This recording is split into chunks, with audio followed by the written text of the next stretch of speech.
గురు పౌర్ణమి రోజు ఈ లలిత్ కరుణాకర్ భారతవర్ష భాస్కర్ కిల్లీలని ఒక ఆయన వాళ్ళ సాయిబాబా మందిరానికి పిలిచి ఒక స్క్రిప్టెడ్ లాగా వీళ్ళు సాయిబాబాకి సారీ చెప్పరు, సాయిబాబాని యాక్సెప్ట్ చేయరు, సాయిబాబా మీద చేసిన వీడియోలు తీయరు. కానీ ఒక స్క్రిప్టెడ్ పరంగా వీళ్ళతో సారీ చెప్పించినట్టు, అంటే బయటికి అట్లా ప్రొజెక్ట్ అవుతుంది అన్నట్టు ఆ మందిరం వాళ్ళు కూడా మాట్లాడతారు. సో అట్లా వేద్దాం అనుకున్నది వర్కౌట్ కాలే. ఎందుకంటే నేను అందరు సాయిబాబా భక్తులకి ఇన్ఫర్మేషన్ ఇచ్చేసిన ఇట్లాంటివి జరిగితే మాత్రం ఎవరి గుడికి వీళ్ళు పోయి ఇట్లాంటివన్నీ చేస్తారో ఆ గుడివాడు అమ్ముడు పోయినట్టే అని దూరం పెట్టండి అని. అయితే ఇప్పుడేమైంది, ఇదే ఫార్మాట్ వీళ్ళ మీద షిరిడి సీఈఓ క్రిమినల్ ఇంకా సివిల్ సూట్ ఫైల్ చేస్తా అని చెప్పారు కదా. ఎప్పుడు జూన్ 14 రోజు ప్రెస్ మీట్ పెట్టి చెప్పారు. और भी है और एफआईआर भी हमने जो है 10-12 एफआईआर जो है वो साउथ के कई लोग जो है उनके खिलाफ किया है और उनके खिलाफ भी अभी जो है हम 2-4 दिन में जो है सिविल और क्रिमिनल सूट जो है राहता कोर्ट में दाखिल करने वाले. అయితే అది జరగకుండా చేద్దాం అనుకుంటున్నట్టు కూడా ఉన్నారు. ఎందుకు అని అంటే వీళ్ళని ఎవరైతే ఉన్నారో అతనే వాళ్ళ సొంత డబ్బులతో అనుకుంటా షిరిడికి తీసుకుపోయి కేసులు కాకముందే కోర్టులో సివిల్ ఇంకా క్రిమినల్ సూట్ ఫైల్ కాకముందే వీళ్ళని షిరిడికి తీసుకుపోయి షిరిడి మొత్తం చూపెట్టినట్టు చేసి సారీ చెప్పించినట్టు ఏదో ఒకటి ఇది చేసి వీళ్ళ మీద ఇంకా సివిల్ ఇంకా క్రిమినల్ సూట్ ఫైల్ కాకుండా చేద్దామని అని కూడా అనుకుంటున్నారు. ఎవరో నిన్న వీడియోలో చెప్పినా కదా వాళ్ళే. సో వీళ్ళ మీద సివిల్ ఇంకా క్రిమినల్ సూట్ పడాలి, వీళ్ళు కోర్టు చుట్టూ తిరగాలి. వీళ్ళు ఏ రోజైతే కోర్టుకి వెళ్తారో ఆ రోజు నేనుంటా, నాతో పాటు తెలుగు వాళ్ళని కూడా అక్కడికి తీసుకొని వెళ్తా. వీడి వల్ల ఎంతమంది సాయిబాబా భక్తులు ఏడ్చిర్రో వీళ్ళ మొహాలందరూ అక్కడ రహాతా కోర్టులో చూడాలి. అప్పటి వరకు వీళ్ళని వదిలిపెట్టేదే లేదు. సాయిబాబా భక్తులు మీ అందరికి కూడా చెప్తున్నా, వీళ్ళని మాత్రం వదిలిపెట్టేదే లేదు. సివిల్ క్రిమినల్ సూట్ అవ్వగానే వెంటనే సారీ చెప్పడానికి వీళ్ళు పోయినా సరే మీరు మాత్రం అసలు యాక్సెప్ట్ చేయొద్దు. డిఫరెంట్ డిస్ట్రిక్ట్లలో కేసులు వేయడానికి అంత రెడీగానే ఉంది. 6 స్టేట్స్లో కూడా వీళ్ళ మీద కేసులు వేయడానికి రెడీగానే ఉంది. సో ఒక ప్రణాళిక ప్రకారం ఒక అతని స్వార్థం కోసం ఇట్లాంటివి అనగా చేశాడు అనుకోండి, ఎవరు చేశారో అది నేను ఎక్స్పోజ్ చేస్తా, ఖచ్చితంగా ఎక్స్పోజ్ చేస్తా. ఇంకొకటి, 9 నెలలు అడ్డగోలుగా వీడియోలు చేసిరు సాయిబాబా మీద. ఆపిర్రా? లేని మొగతనాన్ని వీళ్ళు తప్ప ఇంకా మొగోడే లేడన్నట్టు ప్రదర్శించిరు అన్నట్టు. షిరిడి నుంచి పోలీసులు వచ్చి వీళ్ళకి నోటీసులు ఇచ్చినా ఆగకుండా వాళ్ళ మీద మజా కూడా వేయించి వీడియోలు చేసిరు. అక్కడికి ఆపకపోతే 50 కోట్లు డిఫెమేషన్ నోటీస్ వచ్చింది, సూట్ ఫైల్ కాలే. వీళ్ళు ఏం చేసిర్రు, షిరిడి సంస్థానం మా మీద 2 కోట్లు ఖర్చు పెట్టింది, ఇప్పుడు మా దగ్గర నుంచి 50 కోట్లు ఒక్కొక్కరి దగ్గర నుంచి వసూలు చేద్దాం అనుకుంటుందని పెద్ద ప్రెస్ మీట్ పెట్టిరు అన్నట్టు.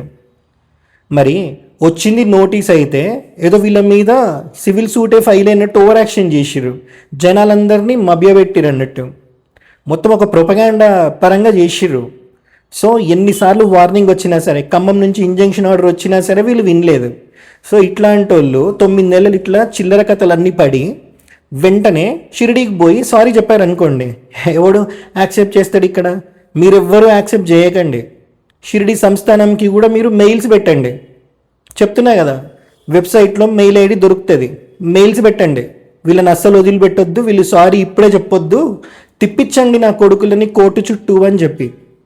ఎందుకు అంటున్నానంటే సింపుల్గా చెప్పాలంటే 3000-4000 మంది సాయిబాబా మందిరాలు ఉంటాయి తెలంగాణ ఏపీలో కలిపి, యావరేజ్గా వేసుకుంటే. ఇక దానికి వచ్చే భక్తులు ఇంకా చెప్పాల్సిన అవసరం లేదు. మొన్న గురు పౌర్ణమికే లెక్క పెడితే ఈజీగా 1.5 మంది వచ్చిర్రు గురు పౌర్ణమి రోజు సాయిబాబా మందిరాలకి. సో ఇంతమంది ఉన్నారు, వీళ్ళందరినీ వీడు బాధ పెట్టిర్రు. మరి ఈడేమన్నాడు ఒకసారి వినండి. చేయాల్సి వచ్చింది బాబ్రీ మసీద్ మీద అండి. అది ఒక్కటే కాబట్టి జరిగింది. ఇలాంటి మసీదులు దర్గాలు ఇప్పుడు చాలా ఉన్నాయి. సాయిబాబా కూర్చున్నాయి. సాయిబాబా కూర్చున్న వాటిని చాలా మంది ఆలయాలు అంటారు, నేను దర్గా అనే అంట. అసలు దర్గా అని కూడా కాదు, ఇంకా చెప్పాలంటే మసీదే అనొచ్చు. ఎందుకంటే సాయి బతికున్నంతకాలం సాయి ఉంది మసీదులోనే కదా. ఇప్పుడు కూడా షిరిడీలో కనుక అలా మసీదు అట్లాగే ఉంది కదా మరి స్ట్రక్చర్.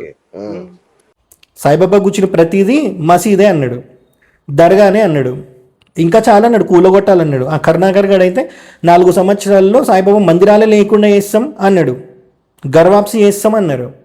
అయితే వీడేదైతే అంటున్నాడో ద్వారకామయ అంటే ఇప్పుడు షిరిడీలో ఏదైతే ఉందో అది ఇంకా మసీదు స్ట్రక్చర్లోనే ఉంది అన్నాడు కదా.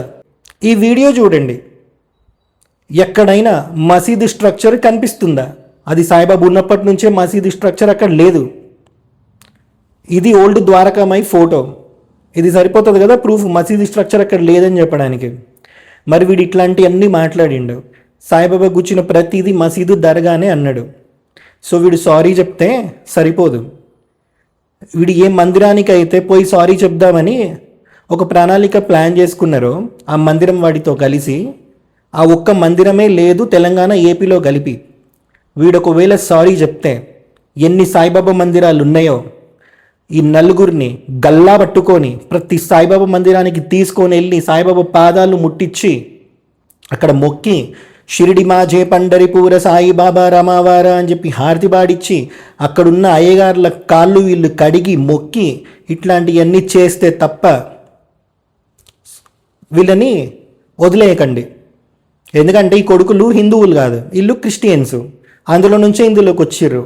క్రిస్టియన్స్తో వీళ్ళకి మంచి చీకటి రహస్యాలు ఏవో ఉన్నాయి, మంచి డీలింగ్ ఉంది, సీక్రెట్ డీలింగ్స్. అందులో నుంచి వీళ్ళు ఇందులోకి వచ్చిర్రు. సో ఇక్కడున్న జనాన్ని డివైడ్ చేయాలి. ఇక్కడున్న జనాన్ని డివైడ్ చేయాలి అంటే రాముడు, కృష్ణుడు, శివుడు ఇలా ఏ టాపిక్లో కూడా డివైడ్ చేయలేరు. కానీ సాయిబాబా టాపిక్లో అన్ని వర్ణాల వాళ్ళని, అన్ని కులాల వాళ్ళని డివైడ్ చేయొచ్చు సాయిబాబా టాపిక్ బయటికి తీసుకొని వచ్చి. ఇంకొకటి, వీళ్ళు క్రిస్టియన్స్ గురించి ఏదైతే మాట్లాడుతున్నారో మరి ముస్లిం మీద హేటెడ్ కూడా అంతే స్ప్రెడ్ చేస్తారు కదా. కానీ ముస్లిమ్స్ మీద అంత డైరెక్ట్గా అటాక్ చేయలేరు. ఎందుకు అని అంటే ఏసు పడేస్తారు కాబట్టి.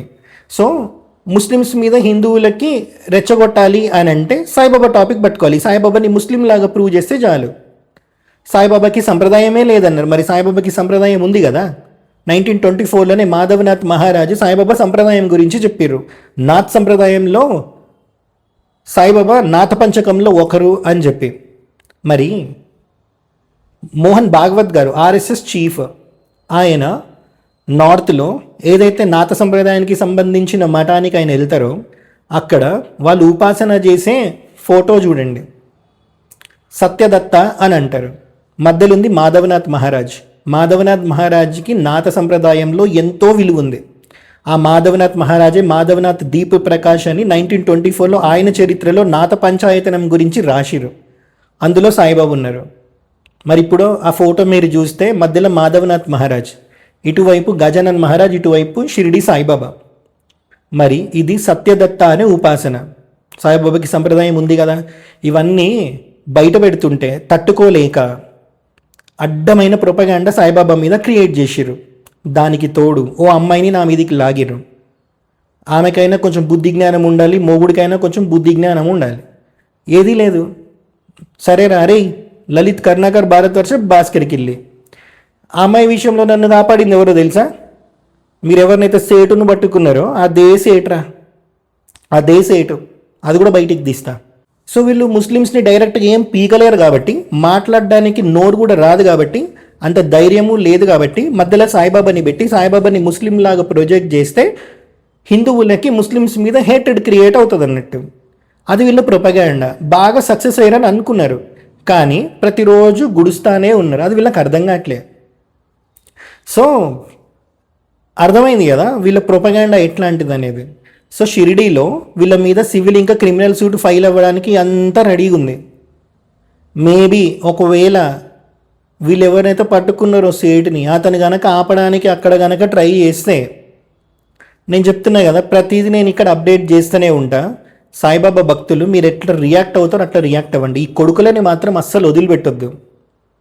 వెంటనే సారీ చెప్తే అస్సలు అవ్వదురా.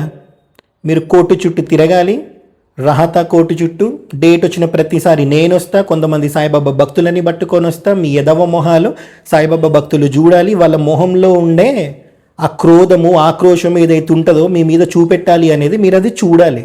మిమ్మల్ని ఏం చేయరు, ఖాళీ మీరు సిగ్గుపడాలి, ఆ సిగ్గుతో చచ్చిపోవాలి మీరు. అట్లాంటి భక్తులని నేను తీసుకొస్తారా? మీరు అంతింత ప్రొపగాండా క్రియేట్ చేయలే. ఇగో సేటు, షిరిడీలో నార్త్ ఇండియాలో వాళ్ళు హిందీ లాంగ్వేజ్లో చేస్తారు కాబట్టి షిరిడి సంస్థానం వాళ్ళే యాక్షన్ తీసుకుంటారు.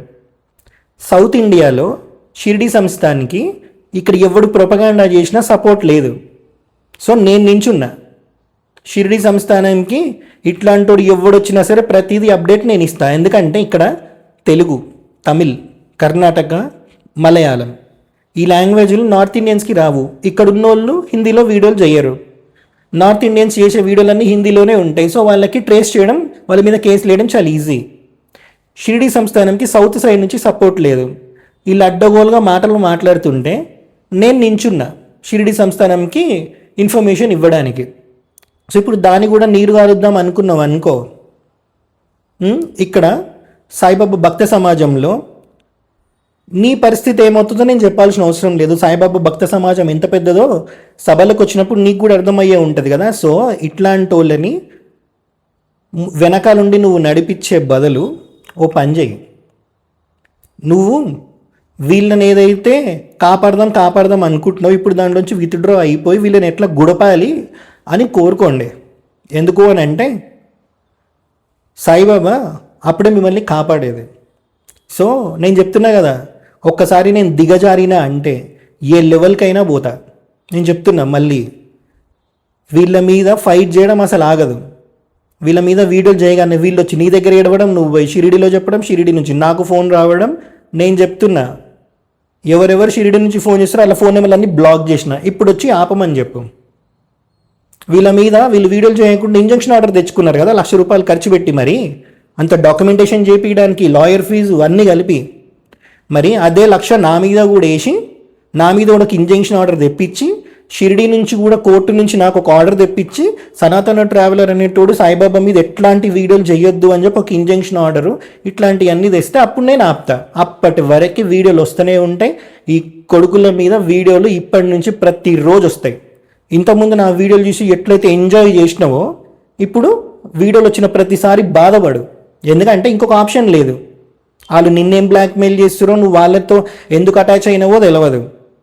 సో ఇది ఇక్కడితో ఆగదు. ఇంకా ఇష్యూ స్టార్ట్ చేసింది ఈ కొడుకులు, నేను కాదు. నేను యూట్యూబ్లోకి వచ్చిందే ఫిబ్రవరిలో 2026లో, కానీ ఈ కొడుకులు అక్టోబర్లోనే స్టార్ట్ చేసారు యూట్యూబ్లో వీడియోలు చేయడం సాయిబాబా మీద. అక్టోబర్ కూడా కాదు, ఈ తమ్నేల్ చూడు, ఇక్కడ జగ్గి వాసుదేవ్, ఇక్కడ శ్రీ రవిశంకర్ గారు, ఇక్కడ సాయిబాబా. ఆర్ట్ ఆఫ్ లివింగ్కి ఈషాకి మధ్య ఏదో కాన్ఫ్లిక్ట్ నడుస్తుంటే ఈ భారత్ వర్ష గడు ఏం చేసిన అక్కడ సాయిబాబాని పెట్టిండి. ఇది ఎప్పుడు? ఆగస్టు ఆ టైంలో. మరి అప్పుడు నేను ఇంకా సాయిబాబా గురించి చెప్పడం స్టార్ట్ చేయలే కదా. నేను స్టార్ట్ చేసిన అక్టోబర్ 2 నుంచి. ఈషాకి ఆర్ట్ ఆఫ్ లివింగ్కి మధ్యలో గొడవ జరుగుతుంటే అక్కడ సాయిబాబా తమ్నేల్లో ఎందుకున్నాడు అడుగు. అది అడగరు. కానీ సనాతన ట్రావెలర్ వల్లనే సాయిబాబా ఇష్యూ పెద్దగా నా బొక్క అయింది. 2024లో నేను లేను కదా సేటు సోషల్ మీడియాలో. మరి మీటింగ్ ఎందుకో పెట్టినావు? ఈ లలిత్ భాస్కర్ కిల్లిగాడు మాట్లాడిన దరిద్రగొట్టు మాటలు నచ్చకనే కదా షిరిడి నుంచి సీఈఓని పిలిచి నాగోల్లో మీటింగ్ పెట్టింది. మర్చిపోయిరా? అప్పుడు నేను లేను కదా. నేను నీకు పరిచయం అయ్యిందే అక్టోబర్లో. నువ్వే కదా మమ్మల్ని సీఈఓ దగ్గరికి పంపించింది మాట్లాడి. నేను మాట్లాడితే మీరు షిరిడి పోండి, వీళ్ళ మీద కేసులు వేయండి అని. మరి ఇప్పుడు ఎందుకో కాంప్రమైజ్ అవుతారు? మీ గుడి ఒక్కటే లేదు, మీరు ఒక్కడే భక్తులు కాదు. అసలు మీది భక్తే కాదు, బొక్క. బొచ్చెడు మంది భక్తులు ఉన్నారు. అందరినీ లేపుతా ఇప్పుడు. హర హర మహాదేవ. సేటవ్ సాయిరామ్.